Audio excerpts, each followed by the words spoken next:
नमस्कार दोस्तों, मैं बीरेंद्र सिंह आपके अपने यूट्यूब चैनल अपूर्व GS 24x7 पर आप लोगों का पुनः स्वागत है। इस GS श्रृंखला में हम लोग बात करते हैं संविधान की। संविधान में वो भी 12 अनुसूचियों की बात करते हैं। इससे पहले श्रृंखला में हम लोग देख चुके हैं कि जो संविधान के 22 भाग हैं, उस 22 भाग में जो महत्वपूर्ण थी उसकी हम लोग चर्चा कर चुके हैं। दोस्तों, जो पिछला भाग था संविधान का भाग, उसमें थोड़ा सा गलती हो गई थी। जो संविधान का 18वां भाग है उसमें हमने बताया था जो 3 बार इमरजेंसी लगी है वो बाह्य आक्रमण की वजह से, जबकि ऐसा नहीं है। 2 बार बाह्य आक्रमण की वजह से लगता है इमरजेंसी और 1 बार लगता है आंतरिक अशांति की वजह से यह इमरजेंसी लगती है। दोस्तों, जो पहली बार ये वीडियो देख रहे हैं उसको वो लोग इस चैनल को अवश्य सब्सक्राइब कर लें। आइए हम लोग देखते हैं अब संविधान की 12 अनुसूचियाँ। दोस्तों, जब हमारा संविधान 26 नवंबर 1949 को बना था और 26 जनवरी 1950 को लागू किया गया था, उस समय हमारे संविधान में मूल थी 8 अनुसूचियाँ, लेकिन समय समय पर इसको बढ़ा करके 12 अनुसूचियाँ की जाती हैं और 4 अनुसूचियाँ बाद में जो जोड़ी जाती हैं संशोधन करके जोड़ी जाती हैं। हम लोग अब एक की चर्चा करते हैं।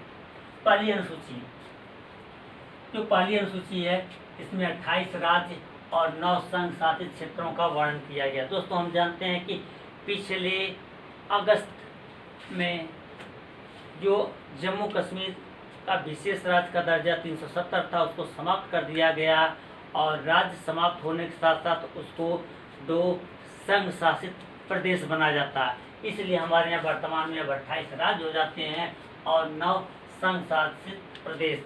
इसका उल्लेख पहली अनुसूची में किया गया है। दूसरी अनुसूची की हम बात करते हैं, इसमें वेतन, भत्ता और पेंशन। जो हमारे बड़े बड़े पदाधिकारी हैं उनका वेतन, भत्ता और पेंशन दूसरी अनुसूची में दिया गया। जैसे राष्ट्रपति, राज्यसभा का सभापति, उपसभापति, लोकसभा का अध्यक्ष, उपाध्यक्ष, CAG, ये जो बड़े बड़े पदाधिकारी है इनका वेतन, भत्ता और पेंशन दिया गया है अनुसूची 2 में। जैसे सुप्रीम कोर्ट के और हाई कोर्ट के जजेस, इन सब का दूसरे में। हम बात करते हैं अब तीसरी अनुसूची का। जो तीसरी अनुसूची है इसमें शपथ और प्रतिज्ञा की बात की गई है। जैसे किसी मंत्री है, संसद है, सांसद है, सुप्रीम कोर्ट और हाई कोर्ट के जो भी न्यायाधीश हैं सबकी शपथ और प्रतिज्ञा की बात की गई है इस तीसरी अनुसूची में।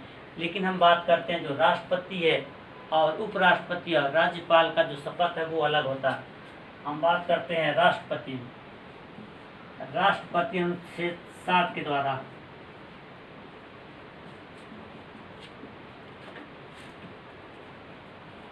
राष्ट्रपति अनुच्छेद 7 के द्वारा शपथ लेता है। अनुच्छेद 69 के द्वारा लेता है आपका जो उपराष्ट्रपति होता है, ये लेता है।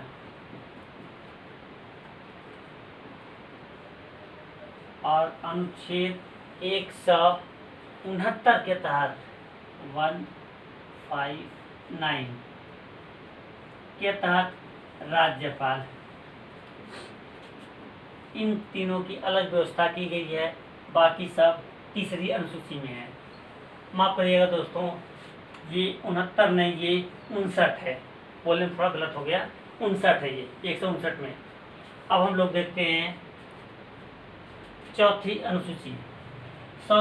चौथी अनुसूची में जो राज्यों में राज्यसभा में प्रतिनिधित्व दिया गया है, ये चौथी अनुसूची में उल्लेख किया गया। हम जानते हैं कि हमारे यहाँ जो राज्यसभा में 245 कुल टोटल सदस्य हैं, इसमें से 235 सदस्य राज्यों से चुने जाते हैं और केंद्र शासित प्रदेशों से चुने जाते हैं और 12 सदस्य राष्ट्रपति द्वारा नॉमिनेट किए जाते हैं। तो इन सब का उल्लेख इसी प्रतिनिधित्व जो दिया गया है ये चौथी अनुसूची में दिया गया। अब हम लोग देखते हैं अगली अनुसूची। अगली अनुसूची की हम बात करते हैं 5वीं अनुसूची। इसमें कहा गया अनुसूचित क्षेत्र तथा अनुसूचित जनजाति के प्रशासन और नियंत्रण से संबंधित कानून बनाए जाते हैं, जो 5वीं अनुसूची में। क्योंकि हम जानते हैं दोस्तों, हमारा देश विभिन्नताओं से भरा हुआ है, इसको संरक्षित करना कैसे है, यह सब अनुसूचित क्षेत्र, शेड्यूल एरिया और अनुसूचित जनजाति के बारे में यह कहा गया है 5वीं अनुसूची में। 6वीं अनुसूची की हम बात करते हैं तो इसमें असम, मेघालय, त्रिपुरा व मिजोरम के जनजाति क्षेत्रों के प्रशासन के बारे में जुड़ा हुआ है। दोस्तों, 5वीं और 6वीं अनुसूचियां लगभग एक तरह से कहीं न कहीं समान ही है, बस इस विशेष क्षेत्रों की अलग से बनाया गया है। अब बात करते हैं 7वीं अनुसूची की। इसमें कहा गया है शक्तियों का विभाजन।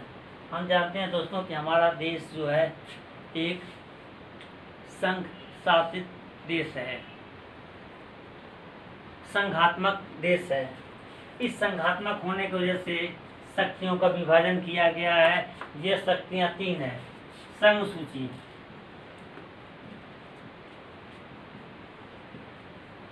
इसमें आज 100 विषय दिए गए हैं, जिसपे प्रशासन कानून बनाने का अधिकार केवल केंद्र सरकार को है। इसके बाद आता है राज्य सूची। इस राज्य सूची की अगर हम बात करते हैं तो इसमें 61 विषय आते हैं। और इसके बाद बात करते हैं हम समवर्ती सूची।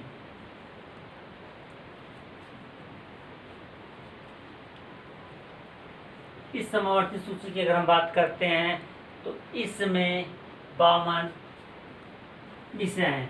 इसमें केंद्र और राज्य दोनों कानून बनाते हैं। 1946 में 42वां संविधान संशोधन द्वारा राज्य सूची से 5 विषय निकाल के समवर्ती सूची में जोड़ दिए गए हैं। इससे वन शिक्षा इसी समवर्ती सूची में रखे गए हैं। अब हम लोग देखते हैं अगली अनुसूची। अगली अनुसूची हम लोग देखते हैं 8वीं, जो मोस्ट इम्पॉर्टेंट अनुसूची है। इस अनुसूची में जो भाषाएं हमारे यहाँ 22 हैं, इसका उल्लेख किया गया है। जो मूल संविधान था, इसमें 14 भाषाओं का उल्लेख किया गया था, लेकिन समय समय पर इसमें और भाषाएं जोड़ी गई, जैसे 21वां संविधान संशोधन,